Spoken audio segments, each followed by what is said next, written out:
Cachar operate touriba mar militant singga Mizoram leingak peace accord quick pinagadori haidana pau yauri kamaina yeng bayai Assam da Cachar operate toragadi madudasu adum haibadare leingaki maikadigi akanba action local kanda adum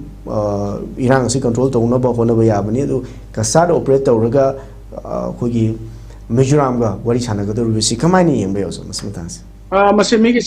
चालू तक खुथिजन बाहादने Mizoram same तवसे Assam की chief minister ले असम की chief minister ना ngasi अखोई अदुगुम्बा illegal immigrants मैम तखारकवा अरुगा इवन militants मैम तखारकवा पोतुदा तसेंग हारगदी मकोइना जेलेंगम प्रोजेक्ट मनुंग द यावखिबा अखोई we are same blood, we are brothers and sisters अखोई म्यांमार द सेटल तबो ओइगेरा बांग्लादेश तबो ओइगेरा असम तबो Manipur ओइगेरा any part of the northeastern state ओइगेरा अरुगा मधुग Mizoram नत्रगसो ना हागिबो पोतुगी मपान थोकने लवी अदना मपान दमा मनुंग दमा मधु मरो ani ahum thokna sanaraga salon ani hum tong olaga muk tawgi pot man ba muk Mizoram government si yauri maram de koi mamang da ongtang ningjang si Mizoram thanga le matam da kari wafam thamki laldu oman he karak matam da kari tawki Mizoram thangan torma mathang tarak da laldu homana tuiba river matak ta chosam ga koi Mizoram wa taina ba laiba tuiba river matak ta sangha gi ba thong madu koi Manipur state government ge ayaba lawkibra natraga na union government ge center ge ayaba lawkibra lawdana magi jaga nataba jaga da man sangchalaga tawgi maram karino hojik shu Assam government da Assam manung da ngasi di sengkai tungkai tawdana mioi bagi punsi lantum matana mihat mifum jathadana mayam tawriba lalawlup amabu karigi damakta madugi agreement Mizoram government na lamjhalak karigi sign tawdoi no ado taragadi ekoi Manipur da ekoi 2005 ta aham government of India na India gi home ministry gi makha da ekoi gi Assam rifle or army ga squeak pina rakana lagi ba su tawni gi ba aduga 2008 gi tripartite agreement sign tawno ba da yauri ba hauji ekoi na kan lauri ba Myanmar nationalist Myanmar da MP oramba even yauri aduga even ekoi Manipur gi elected singi makoi gi loina ba mogi husband yauri haiba pot launraga leiraga ngasi irang hene escalate to we pot che ekoi northeastern state ta ekoi na mogi zelengam project ama tongan ba northeastern state gi lam khra khopchal laga ekoi adugumba makoi zelengam project ki matung inna kuki jo kangu gi makoi tongan ba lam ama separate administration usi talisi matata separate country ama separate leingak ama separate constitution ama nataga flag ama gi makoi gi pandam ama da makoi administration ama da pamagi pot gi mang fauna na phona bada ngasai gi government gi makha da government gi losing ba nataga ikoi popular government am gi head amo leriba singchina open na thoga lo na di yadabnina unlawful organization mayam si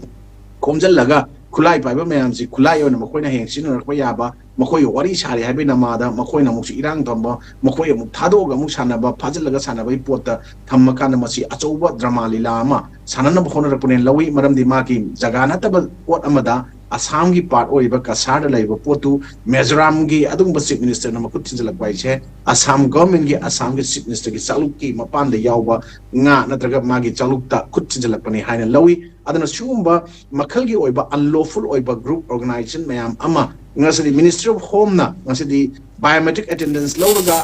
khandok laba then lalobosi 2020 ga 6-7 boki manungda loina mangmutkani haina entire northeast again union home minister Amit Shah na lautu gi pot pandam do thabak oina paikalak pagi mami khara tarak po oibisda tasengna masa gi makoina yoga thamaba kallaga tamamba makoi gi jalengam project manungda natraga makoi gi fruit kangdu manungda makoi gi chin mejo jau uki tribe manungda chingi ba pudik makse masigi project kanna ba hono bagi lalong amaka yalak pada afaba sadana peace accord ama sign tawna bagi mingda madugi lalawo mayam do kanna ba hono bani adu terrorist mayam do haige lalawo hairoi makoi terrorist haije gi ai term da di extremist pa da haiba hiding de terrorist hiding ge adu mayam da terror phone ba mayam da gi lantum mangan ba khayan ba sengkhai tungkhai targa hingba aru masagi adugumba chapchawa identity laitaba khulai khra leichalakanda mapalam mayam dagi support lauruga khulai lauruga madugumba lal kapi bagi namada aduga revolutionist haiba mingdugi namada terrorist oiba kangu singdu tasengna haragadi adumba kankhanna bhona bagi pandam amne lawi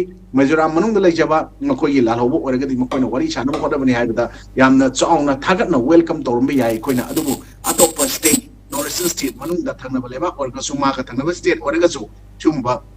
khut thingjalar bhona basdi aduba north east ki oiba peace process ta natraga India gi oiba peace process ta madugi natraga India gi constitution natraga democracy beleva manungda democracy gi amadi constitution gi madugi wan thoksil lan halakanda madugi potuda khudong chaba masaka gi phangna bhona ba lawna bhona bani aruga lalhoba karkat pane na lawda bunga moyena ismai tamse